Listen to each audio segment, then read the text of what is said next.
Since this will be a unique operation, I shall explain each stage as we progress. As you know, the patient is suffering from an advanced meningioma. Firstly, we reduce the blood supply to the brain. Once this has been done, the operation must progress at speed and without interruption. Any delay would be fatal. All right, let us commence.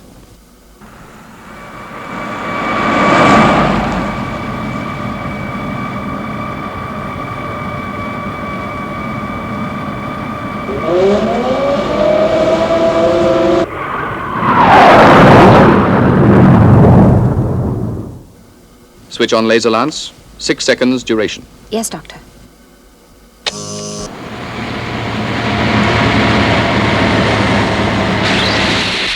Wait here, Joe. Okay, Dad. Blood flow to right hemisphere. Correct. Thank you.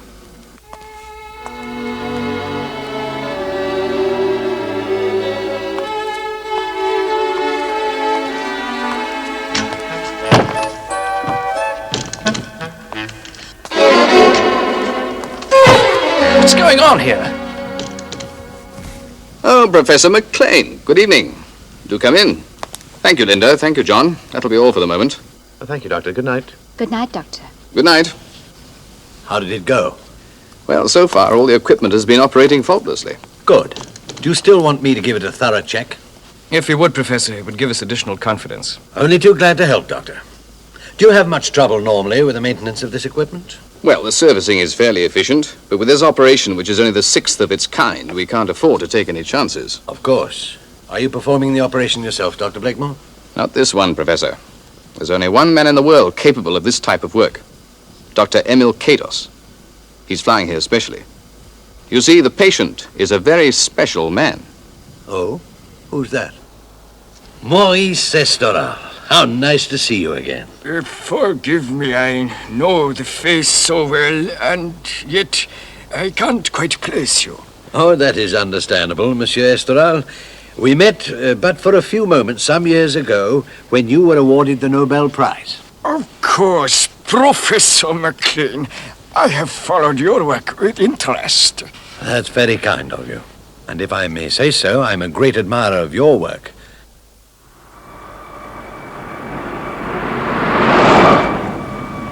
Maurice Estoral. Well, I never thought I'd meet him again. You know, Joe, he's one of the greatest writers the world has ever known. Is he the man that's having the brain operation, Dad? That's right. I've never heard of him. Of course you haven't heard of him, Joe. But you will when you get older. Whatever may happen in the course of the next few days, one thing's for certain. His books will live on forever. He's not going to die, is he, Dad? Well, I hope not, Joe. Everything possible is being done for him. As a matter of fact, the man who's going to do the operation is flying in at this moment. His name is Dr. Emil Kados.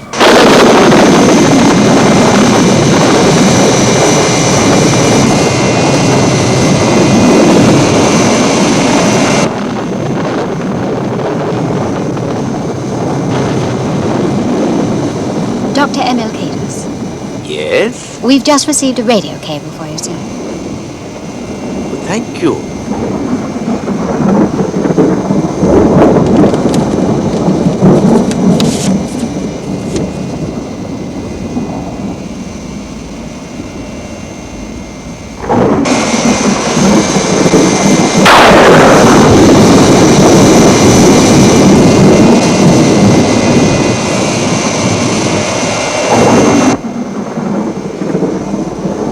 Stewardess? Yes, sir. Is this storm likely to get any worse? I shouldn't think so, sir. Don't worry, it should pass very shortly. Thank you. You're most kind.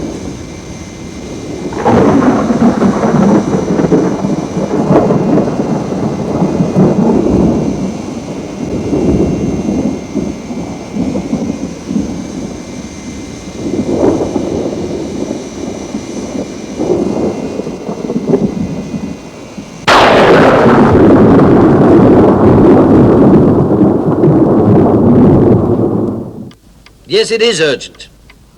Sam, this time I need your help. Okay, goodbye. Terrible. A double tragedy. But, Dad, I don't understand you.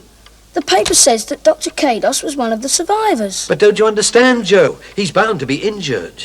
And that means he can't perform the operation, which in turn means Maurice Esterol's going to die. Isn't it possible he wasn't too badly hurt, Dad? I suppose it's possible, Joe. That's why Dr. Blakemore and Dr. Sherman are flying out to see him this morning.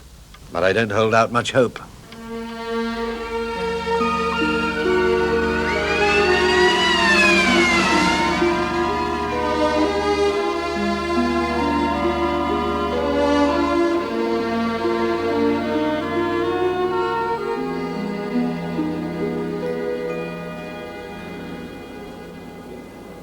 Do you need to see any more? I don't think there's much point. Obviously, he's in no condition to perform the operation. Well, before we leave, let's get a full report on him and fix a private ward. Not a chance. But, Sam... You know perfectly well, Mac, that the Big Rat is a closely guarded secret. Only 4 people know of its existence. Well, why And that's the way it's going to stay. Sam, when we went into this partnership, it was clearly understood that the Big Rat would save lives. That's right, as many lives as possible. Well, then, But if don't you you see, Mac, once our cover is broken, its use would be limited, restricted, certainly inhibited. But we'd still save lives. Of course we'd still save lives, but not half as many as if we keep it secret. Sam, one of the greatest writers the world has ever known is going to die in a few days. I know that. But, Sam, we can save him.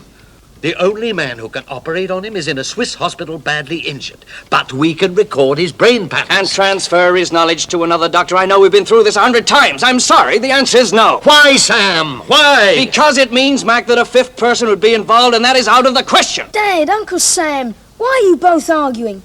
Why can't I get brained up? Then I could do the operation. Oh, why didn't I think of that before? All we have to do is to take you along to the hospital and say we have a 9-year-old boy who's capable of doing the operation. I'm sure they'd prepare the theatre immediately. But just keep out of this, will you, Joe? Sorry, Dad. Mac, understand this, will you? You have no choice in this matter. A 5th person cannot be involved. Understood? Understood.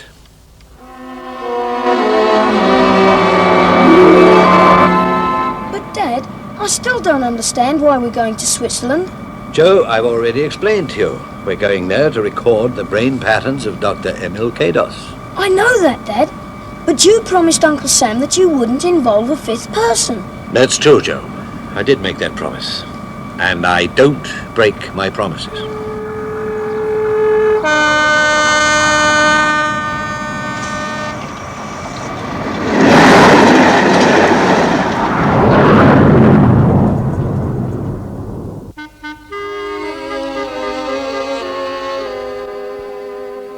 Dr. Blakemore, I am a man of some maturity.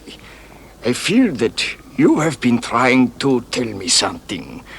Perhaps you would be a little more explicit. I would rather know the truth. All right. As we explained to you previously, the only man capable of performing the operation is a Dr. Emil Kados. At this moment, he lies in a Swiss hospital critically injured. Yesterday's air crash? That's right. Will he live? Yes, he will live.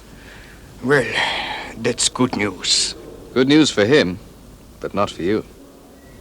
I understand that, Doctor. What I don't understand is why you're telling me all this. There's a reason. There is one chance, a very slender chance, and that is for me to undertake the operation myself. The decision is one that I want you to take. Dr. Blakemore, I am not afraid to take a chance. The point is, are you?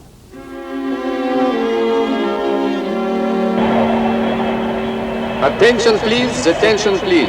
British National Airways announce the arrival of flight BN 407 from London. Well, we'll be at the hospital shortly. Yes, I'll impress that on him. Thank you. I have spoken to the matron.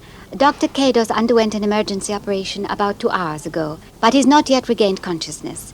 The matron would be happy for you to see him, but she has asked that you stay no longer than 10 minutes. Thank you, nurse. That's most kind of you. Where do we find him? Room 206, on the 2nd floor. Thank you.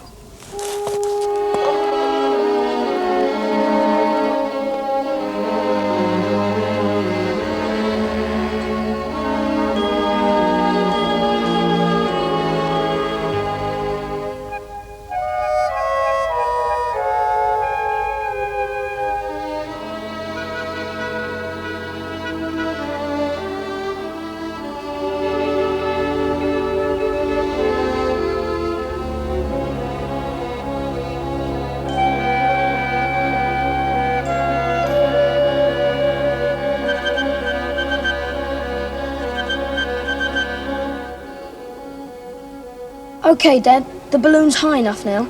Well, let's hope it works.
Now, just relax, Dad. Just relax. It's not easy, Joe. This chair was built for you, not for me.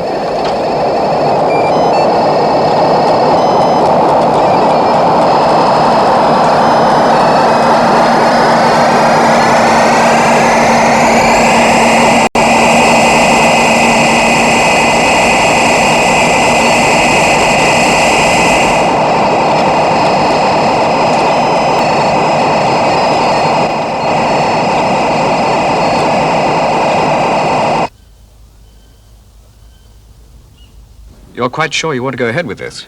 Yes, I've considered the whole matter very carefully. I've made my decision. I'm going to operate. What do you estimate your chances are of succeeding? I should think as low as about 100 to 1. Nevertheless, 1 chance in 100 is better than no chance at all. When do you plan to do it? Tomorrow morning, 10 o'clock. And when are you going to tell Monsieur Estoril? Right away. So you've made your decision? Yes, I can promise you I'll do everything in my power to make the operation a success. I appreciate what you're doing for me, Doctor. And I want you to know that whatever the outcome, I am grateful. Thank you for that. Excuse me. Of course.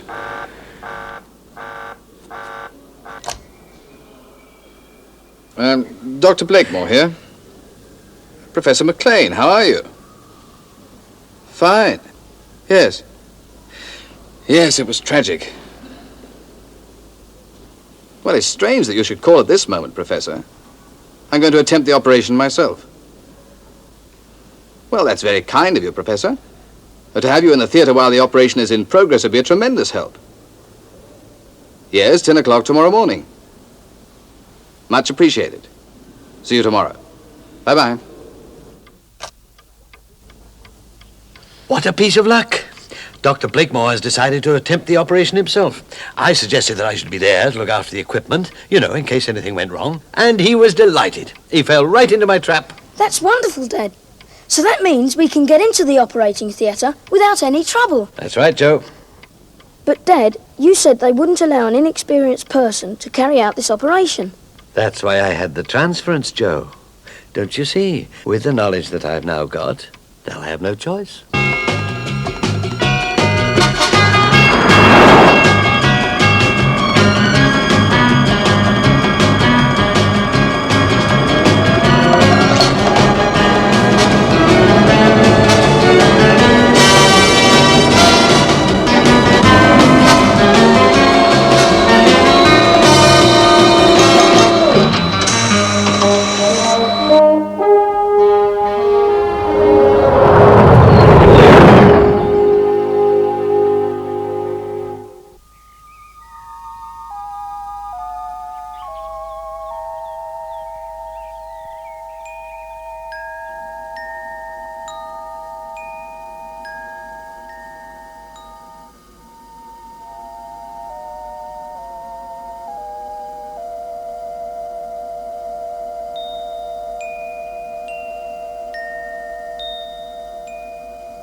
All right.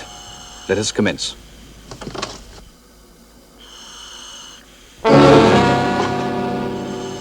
What the devil's going on? Hold it, everyone. Just don't move. Okay, Joe. Lock the door. I said hold it, Blakemore. Professor McClaine, have you gone mad? No, Dr. Blakemore, I haven't gone mad. What is about to happen is beyond your understanding. Just do exactly as you're told, and nobody will get hurt.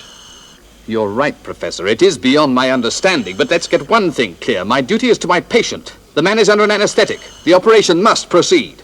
I'm going ahead. You can do what you like to me. Indeed, Dr. Blakemore, your duty is to safeguard your patient. And that's just what you're going to do. If you don't follow my instructions, I will put a bullet through his head. So if it's your patient you're considering, I repeat, do believe it. And may I congratulate you on a very successful operation. You have just saved the life of one of the world's great men. Thank you. Professor, I just don't understand. Neither will anybody else. I will tell people that you carried out a brilliant operation. You and your staff will tell people that my boy Joe, 9 years old, successfully carried out one of the most difficult operations in the world. I wonder who they'll believe. Can we go home now, Dad? Yes, Joe, we're going to go home now.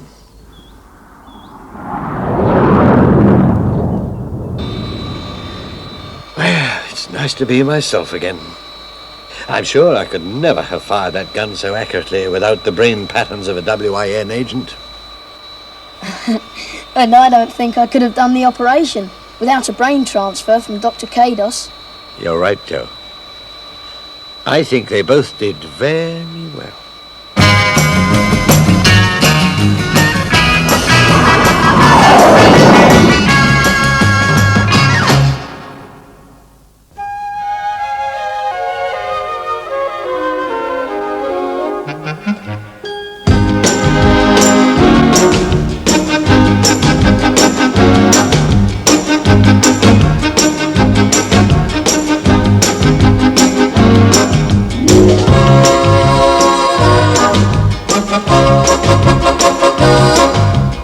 Thank you.